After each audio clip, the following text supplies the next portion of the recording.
साथियों, एक सामान्य घर में जन्मा एक बच्चा आपके सामने खड़ा है, जिसने अपने बुजुर्गों के लालन पालन ने जो गुण दिए, उन गुणों को लेकर आपके सामने आने का प्रयास कर रहा है।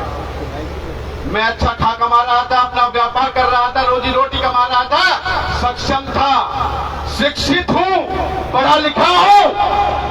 लेकिन जब मैं इलाके में गया, सरपंच बना, सरपंच यूनियन का प्रधान बना, करीबन 64 गांव थे हमारी सरपंच यूनियन के अंदर।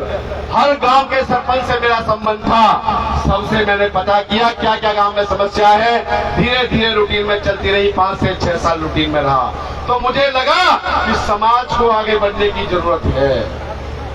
मैंने जैसे ही प्रयास शुरू किया कि भाई एक राजनीति एक ऐसा माध्यम है जो हमारे नौजवान का विकास कर सकता है, हमारे इलाके का विकास कर सकता है, तो मेरा राजनीति को चुनने का मन किया।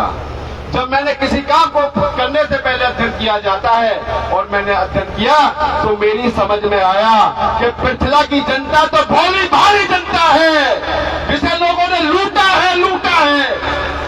साथियों, पूरब में रहे विधायकों ने, मैं किसी का नाम नहीं लेना चाहूंगा, साथियों, पार्टियों से जीत कर आगे बोल गए हम भाजपा समर्थित हैं। भाजपा से विकास तो कराएंगे, लेकिन मलाई खाएंगे, पब्लिक के काम नहीं करेंगे, पब्लिक को दुखी जरूर करेंगे। साथियों, फिर विधायक बनते हैं, पहले वाले ने तो रोज दल बदलता रहा, आज इस पार्टी में तो कल उस पार्टी में, परसों तीसरी पार्टी में, और साथियों पलक झपकते ही मलाई खाने के लिए फिर से चौथी पार्टी में। इस तरीके से समाज को लगातार बेचते रहे, क्योंकि वोट की राजनीति करनी थी, विकास की राजनीति नहीं करनी थी। साथियों, जिस पार्टी से जीत कर आए, जो लोगों को इमोशनल भावना वादा दिया, क्या उन लोगों के बीच में गए? प्रधान जी आप बताओ, क्या बीच में गए? दुख सुख में गए क्या? इस पिछले की जनता को वोट के लिए इस्तेमाल किया गया।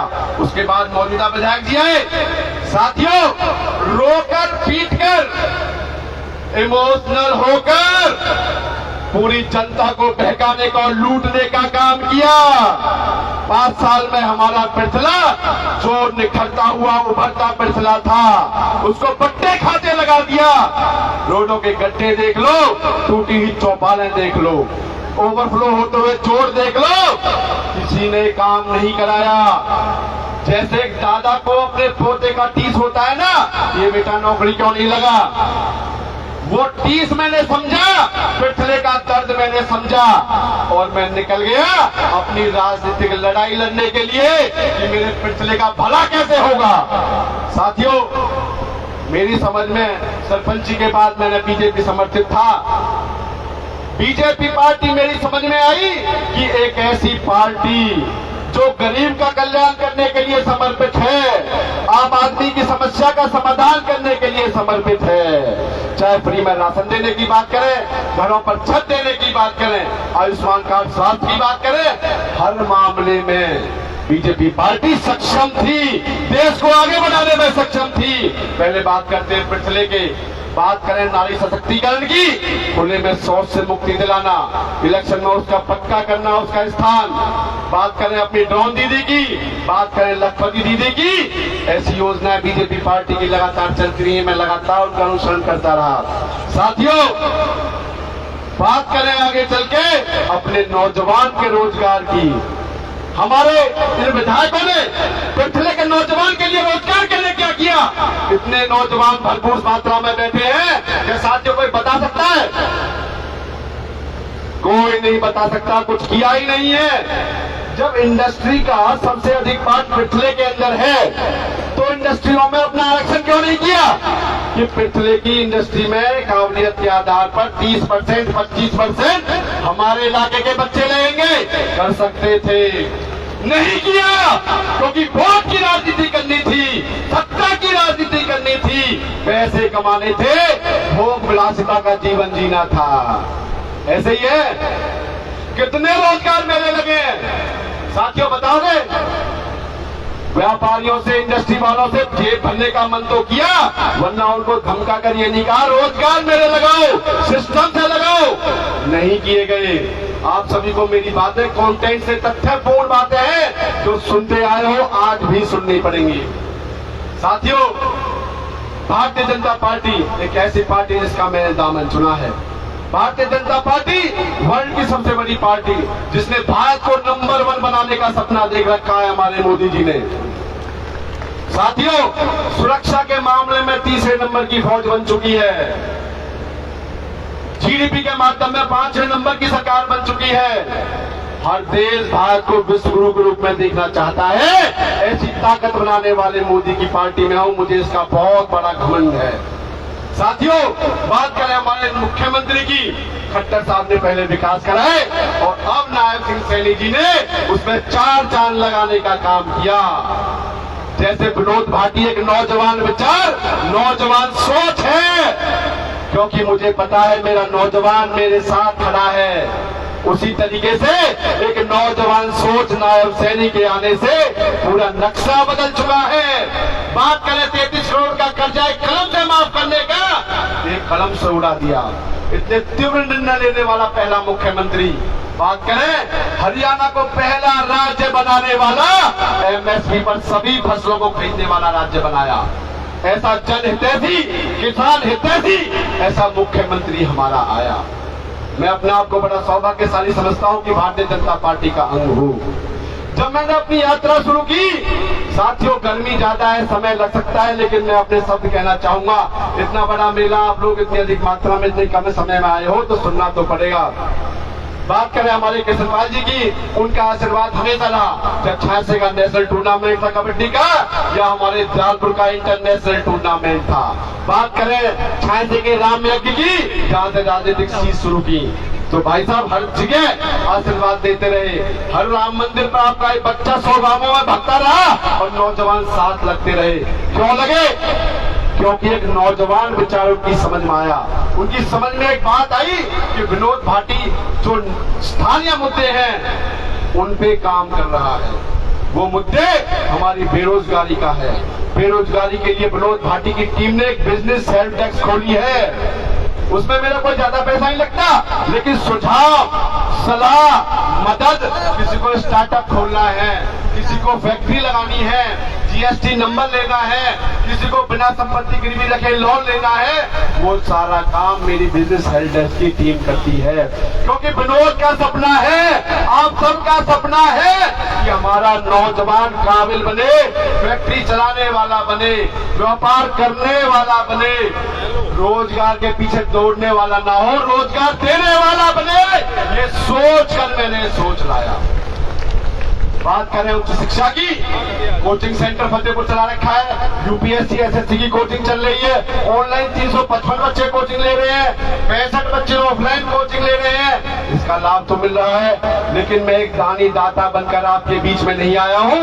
एक मजबूत कंधे नौजवान बनकर ये भीख, ये झोली फैलाकर आपके बीच में आया हूँ।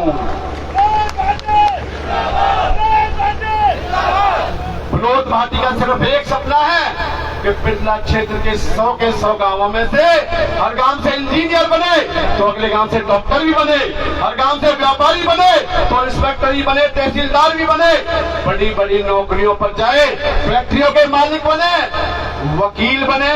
और साथियों, मैं तो ये कहता हूँ, सब नेता कहते हैं भाई नौजवान तो विकास की धुरी है, नौजवान तो आगे देश को लेके जाएगा, नौजवान तो ऐसे करेगा। वो ये नहीं कहते कि नौजवान राजनीति में भी आएगा। एक नौजवान के अंदर ताकत है कि वो पूरे क्षेत्र का नक्शा बदल सकता है। वो ताकत मेरे सामने बैठी है। साथियों, इस ताकत की बदौलत मैंने तिरंगा यात्रा, नौजवान जागरूकता पद यात्रा निकाली, जिसमें हम 100 के 100 गांवों में भ्रमण किया। करीबन 70 गांवों में गए थे।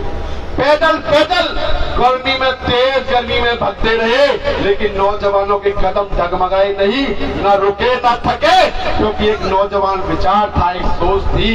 पिछला को खाने वाला विचार नहीं था, पिछला को बढ़ाने वाला विचार था। अब आप सभी को बुलाया गया किस लिए? कि साथियों, चुनाव का बिगुल बज चुका है, धर्म युद्ध का संघनाद शुरू हो चुका है।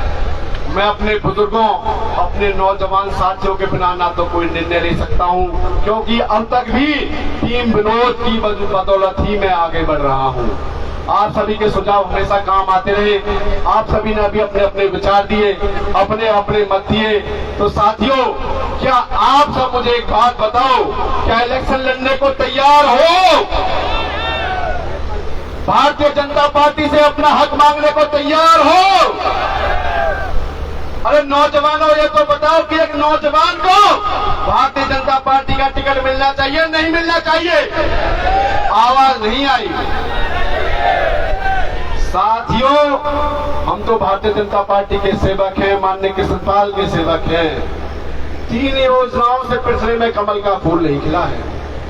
हमें जरूरत है अपने इलाके के चहुमुखी विकास की, तो उसके लिए कमल तो खिलाना पड़ेगा। मैं ये चाहता हूं आप अपने बच्चे को आशीर्वाद दो, जो एक सॉफ्टवेयर बेस्ड राजनीति करे, सिस्टम से एजुकेटेड तरीके से राजनीति करे, आपके इलाके का विकास करे, भारतीय जनता पार्टी का झंडा लेकर सबसे आगे चले। आप टिकट दिलवा के लाओ, जीत भी आप ही दिलवाओगे, ऐसा मैं आश्वासन मानता हूं। मैं आपको बताना चाहता हूं, मेरे भाई एक भगत सिंह जी हैं, लरावली से भगत सिंह भाटी, जरा एक बार सामने आएंगे? भगत सिंह जी अभी मिले थे।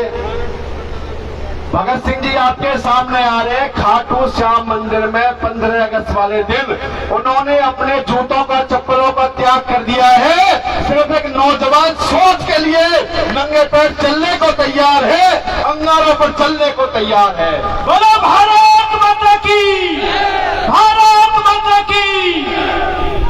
मैं हजारों बार नतमस्तक करता हूं सुशील जी को, जिन्होंने अपने केस पकड़कर कसम खाई, मैं ऋणी रहूंगा ताउम्र, मैं और मेरा खानदान तक रहेगा ऐसे शख्सों के लिए जो मेरे लिए इतना संघर्ष कर रहे हैं। चंडीगढ़, दिल्ली में बैठे लोगों को पता है कि पिछले में क्या चल रहा है। एक 10 महीने पहले खड़ा हुआ नौजवान आज पार्टी ने उसके कार्य देखकर, नौजवानों का सरकारी का साथ देखकर टॉप 3 में ला चुके हैं। साथियों, जो ये समर्थन चल रहा है, जो आप लोगों का प्यार चल रहा है, जो हमारी सिस्टम की टेक्नोलॉजी बेस हम काम करने जा रहे हैं, उसके बारे में अवगत करना चाहता हूं आपको। साथियों, आज एक टेक्नोलॉजी का जमाना है। हमारा एक सॉफ्टवेयर तैयार हो रहा है। उस सॉफ्टवेयर में जो मेरी टीम गांव-गांव जाकर डाटा ले रही है, तो डाटा ले रहे हैं ना, आप बताओगे? हर गांव से डाटा जा रहा है ना समस्याओं का, प्रोसेसर जा रहा है, डाटा आ रहा है उसका, क्या क्या गांव की समस्या है, सारी मेरे पास नोटेड है।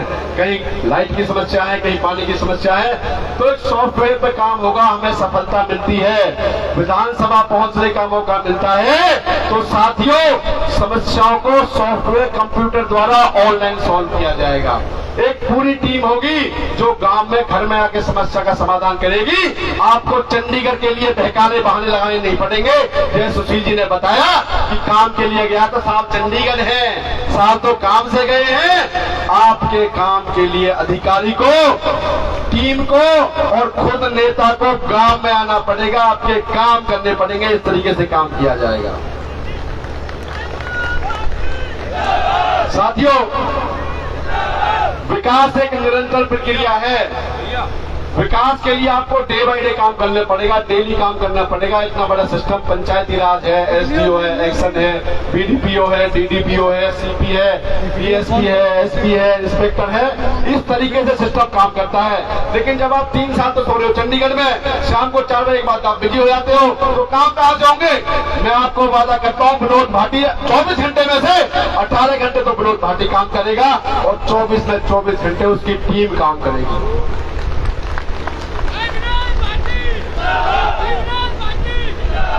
छियासी से शक्ति जी आए हैं, उनका बहुत बहुत स्वागत। नरावली से हमारे सरपंच साहब, मेरे पैतृक गांव की सरकारी आई है, उनका भी बहुत बहुत स्वागत है। साथियों, जिस तरीके से इतनी भीषण गर्मी में आप इकट्ठा हुए, आप लोगों ने साबित कर दिया कि पिछले का नौजवान बच्चा, आपका बालक न किसी से रुकेगा, न डटेगा, न हारेगा।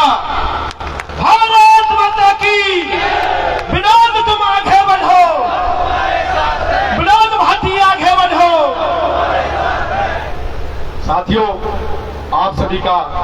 जिस तरीके से मुझे आशीर्वाद दिया, मैं उसका ऋण तौमन नहीं उतार सकता। आपसे कब सभी का मैं बहुत बहुत धन्यवाद करना चाहता हूं। और मेरे छायाकार पत्रकार बंधु जो यहाँ पधारे हैं, उन सबको भी मैं नतमस्तक करता हूं, क्योंकि आप ही सोशल मीडिया के माध्यम से इस पिछला की आवाज को चंडीगढ़ तक और दिल्ली तक पहुंचा सकते हो। तो साथियों, पिछले की आवाज पहुंचाओगे। बहुत बहुत धन्यवाद आपका, सभी सरदारी का उन्हें बहुत बहुत धन्यवाद। अब मेरे साथी हरीश जी बहुत नौजवान है, वकील साहब है, थोड़ा लेट आए, उनका बहुत बहुत धन्यवाद।